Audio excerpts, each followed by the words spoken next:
পুরনো পুরনো বোতলে নতুন মদ, সেরকম সেই সমস্ত তৃণমূলের গুন্ডা বদমাইশ তোলাবাজ তারা বর্তমান পুলিশ মন্ত্রীর ছত্রছায়ায় আমাদেরকে নোংরাভাবে অ্যাটাক করছে। নোংরাভাবে আমাদের রাজনৈতিক বিরোধিতা আছে, থাকবে রাজনৈতিকভাবে। সেখানে বাই ইলেকশন হবে, নন্দীগ্রাম হবে, রেজিনগর হবে, সেখানে বিজেপি তাদের প্রার্থী দেবে, লড়াই হবে, সেটা নিয়ে কোনো সমস্যা নাই।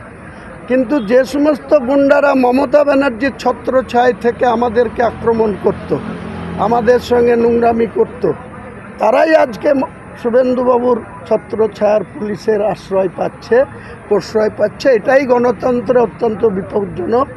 তাই আমি সেখানে আমার রেজিনগর বিধানসভায় আমার একটা কর্মী সভাতে আমি এটা বলেছি যে যদি তারা মনে করে থাকে যে বর্তমান পুলিশ মন্ত্রীর আন্ডারে যে সমস্ত থানাগুলো রয়েছে আমার বিধানসভায়, সেই থানাগুলার অফিসাররা যদি এখন পুরনো তৃণমূলের গুন্ডা মস্তানদের প্রশ্রয় দেয়, তাহলে সংঘর্ষ এখানে অনিবার্য হবে। সেই জায়গাতে আমি কোনো কম্প্রোমাইজ করব না, এটাই বলেছি। আমার ব্যক্তিগতভাবে বিজেপির বিরুদ্ধে কোনো বিষোদ্গার করা বা বিজেপির যে বর্তমান ক্ষমতাসীন দল, সেই দলের বিরুদ্ধে আমার কোনো বক্তব্য নাই।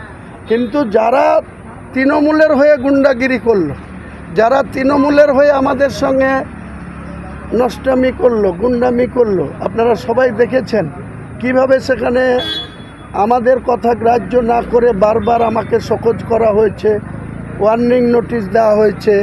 সর্বশেষ 4 ডিসেম্বর 2025 আমাকে সাসপেন্ড করা হয়েছিল। আজকে সেই সমস্ত নেতারা ব্যাকডোর দিয়ে কেউ অপোজিশন লিডারের ছত্রছায়ায়, কি পৌরসভা, কি পঞ্চায়েত, কি পঞ্চায়েত সমিতি, কি জেলা পরিষদ, সেই এলাকা থেকে যারা তৃণমূলের নির্বাচিত তারা আজকে বিজেপির ছত্রছায়ায় চলে এসছে। নিজেদের পিঠ বাঁচানো আর নিজেদের অ্যারেস্টের ভয়ে তারা পিছন দিক দিয়ে বিজেপির পতাকা ধরে আমাদের সঙ্গে পাঙ্গা নিচ্ছে। এফআইআর আইনের পথে চলবে। যদি আমি কোনো অপরাধ করে থাকি বা কোনো জায়গায় কোনো গুন্ডামি করে থাকি, নিশ্চয়ই আইন তো কারো ঊর্ধ্বে না, আমিও আইনের ঊর্ধ্বে না। আইনের প্রতি সম্পূর্ণ আস্থা আছে, জুডিশিয়ালের প্রতি সম্পূর্ণ আস্থা আছে। আমরা রাজনৈতিক ক্যারিয়ারে দীর্ঘ 34 বছরের সিপিএমের আমলে 27টা কেস খেয়েছিলাম। একটা কেসেও প্রমাণ হয়নি যে আমরা কোনো অপরাধী। আনুষ্ঠানিকভাবে সমস্ত কেস থেকে ক্লিন চিট পেয়েছি। 2016 থেকে 2026 10 বছরের তৃণমূলের গভর্নমেন্টেও আমি প্রায় 7টা কেস খেয়েছিলাম। সেই সব কেসেও আজ পর্যন্ত প্রমাণিত হয়নি যে হুমায়ুন কবির কোনো গুন্ডাগিরি করে বা কারো উপরে কোনো অন্যায় অত্যাচার করে বা জুলুম করে বা কোনো সাম্প্রদায়িক সম্প্রীতি বিঘ্নিত ঘটায়। এরকম কোনো প্রমাণ হুমায়ুন কবিরের বিরুদ্ধে তৎকালীন একটা পাবলিক ইন্টারেস্ট লিটিগেশন ফাইল করা হয়েছিল। সেই পাবলিক ইন্টারেস্ট লিটিগেশনের মেন উদ্দেশ্য ছিল যে এই যে গোটা পশ্চিমবঙ্গ জুড়ে ডিম ছোঁড়া হচ্ছে, ডিম ছুঁড়ে মানুষের মর্যাদাকে নষ্ট করা হচ্ছে এবং পুলিশের সামনে হচ্ছে। তারপর পুলিশ মব লিঞ্চিংয়ের মুখে ফেলে দিচ্ছে। পুলিশ রাত্রিবেলায় ঢুকে হ্যান্ডকাপ পরাচ্ছে। পুলিশ কোমরে দড়ি বেঁধে সব জায়গায় ঘোরাচ্ছে, গোটা গ্রাম ঘোরাচ্ছে এবং বিজেপির লোকেরা যে ইনসিস্ট করছে যাতে তাদের ডিম ছড়ে মারপিট করে। অগ্নিমিত্রা পাল আসানসোলে বসে বলেছে যে এদেরকে একমাত্র ওষুধ হচ্ছে ডিম ছোড়া। দীপাঞ্জন চক্রবর্তী উত্তরপাড়ার এমএলএ বুলডোজার নিয়ে নিয়ে যে বাড়ি ভাঙছে, তার উপস্থিতিতে অর্ণব বলে একজন কাউন্সিলর আছে উত্তরপাড়ার, তার বউকে, প্রেগনেন্ট ওয়াইফ, তাকে বিজেপির লোকেরা পেটে লাথি মেরেছে। কমপ্লেন করা হয়েছে, কোনো পদক্ষেপ নেয়নি। এসব সব মিডিয়া একটা পিআইএল ছিল। অনেক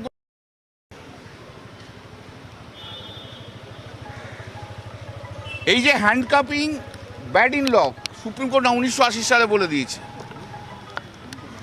কোমরে দড়ি দেওয়া ঘোরানো আইন বিরুদ্ধে ডিকে বাসুর জাজমেন্টে বলেছে। বুলডেজার জাস্টিস নিয়ে justice Chandrachud, chief justice Chandrachud তার সমালোচনা করেছে, আনকনস্টিটিউশনাল বলেছে। এবং পশ্চিমবাংলায় যে ল অ্যান্ড অর্ডার একদম নেমে গেছে, ল অ্যান্ড অর্ডার বলে কিছু নেই, সেটাই কোর্টের কাছে আজকে প্রতিষ্ঠা করা হয়েছে। আর ওদের অ্যাডিশনাল অ্যাডভোকেট জেনারেল দাঁড়িয়েছিল, বলেছে যে আমরা সব পদক্ষেপ নিচ্ছি। তো কোর্ট জিজ্ঞেস করে তোমরা কি পদক্ষেপ নিয়েছো এতগুলো ঘটনা, যা যা সব বলা আছে পিটিশনে, সাপ্লিমেন্টারি এফিডেভিটে, সব যা যা বলা আছে, আপনাদের দরকার হলে সফট কপি কারোর কাছে দিয়ে দেবে কোন কোন ঘটনা কোথায় কোথায় হয়েছে। কোর্ট মামলার শুনে কোর্টের অবজারভেশন হচ্ছে এটা একটা ল অ্যান্ড অর্ডারের সিরিয়াস কোশ্চেন উঠে গেছে এবং পুলিশ পদক্ষেপ নিচ্ছে না, সেটাও একটা কোর্ট একটা অবজারভেশন দিয়েছে। এবং এইভাবে কোনো বেআইনি কাজ করা যায় না বলেও কোর্ট অবজারভেশন একটা দিয়েছে। অর্ডারটা পুরো এলে আপনাদের আমি বলতে পারবো। যার জন্য অ্যাক্টিং চিফ জাস্টিস মাননীয় honourable justice Tapabrata Chakraborty and honourable justice Parthasarathi Chatterjee দুজন, সেই কোর্ট অর্ডার দিয়েছে যে ইমিডিয়েটলি ডিজিকে ইমিডিয়েটলি গাইডলাইন ইস্যু করতে হবে, সমস্ত থানায় যেন সেই গাইডলাইন গিয়ে পৌঁছয়। এবং সমস্ত গাইডলাইন পৌঁছে গেলে তাতে যেন এই যে জিনিসগুলো অপরাধ, এগুলো করা যায় না, পুলিশও কোনো করা যায় না। এবং কেউ যদি করে তার বিরুদ্ধে পদক্ষেপ নেওয়া হবে, ডিম ছোড়া থেকে আরম্ভ করে সব যে করা হবে তার বিরুদ্ধে পদক্ষেপ নেওয়া হবে। তার ডিরেকশন ইমিডিয়েটলি ডিজিকে দিতে বলেছে গাইডলাইন তৈরি করে। এবং পদক্ষেপ নিতে হবে, যতগুলো অ্যালিগেশন দেওয়া আছে পিটিশনের সাপ্লিমেন্টারি অ্যাফিডেভিটে, তার বিরুদ্ধে ডিজিকে এবং সমস্ত পুলিশ অফিসারদেরকে ইমিডিয়েটলি পদক্ষেপ নিতে হবে। আর ওদের কাছ থেকে রিপোর্ট চেয়েছে, 2 সপ্তাহ পর মধ্যে রিপোর্ট দিতে বলেছে। 20 জুলাই মামলাটা ফিক্স করেছে। যে মাননীয় হাইকোর্ট আজকে যে কগনিজেন্স নিয়েছে এইসব ইনসিডেন্টের, এবং এই সিচুয়েশন ওয়ার্স সিচুয়েশনে পরিণত হয়েছে, যে অবজারভেশন হয়েছে, আমি কৃতজ্ঞতা জানাচ্ছি। ল অ্যান্ড অর্ডার একদম ফেল করে গেছে, ল অ্যান্ড অর্ডার বলে কিছু নেই। সেটাও অবজারভেশনের মধ্যে অর্ডারটা এলে আপনারা পুরো দেখতে পাবেন কি বলেছে না বলেছে। অতএব পুলিশকে যে দায়িত্ব দিয়েছে, সেই পুলিশকে তাই দায়িত্ব করতে হবে। জজ সাহেবরা একবার বললেন সোশ্যাল অ্যাওয়ারনেসের দরকার আছে। না, সোশ্যাল অ্যাওয়ারনেসটা কী করে হবে? যেখানে মন্ত্রী অগ্নিমিত্রা পাল বলছে যে ডিম ছোড়ো সবাই, সেখানে সোশ্যাল অ্যাওয়ারনেস কী করে হবে? যেখানে শাসক দলের বিধায়ক যে বুলডেজার দিয়ে সব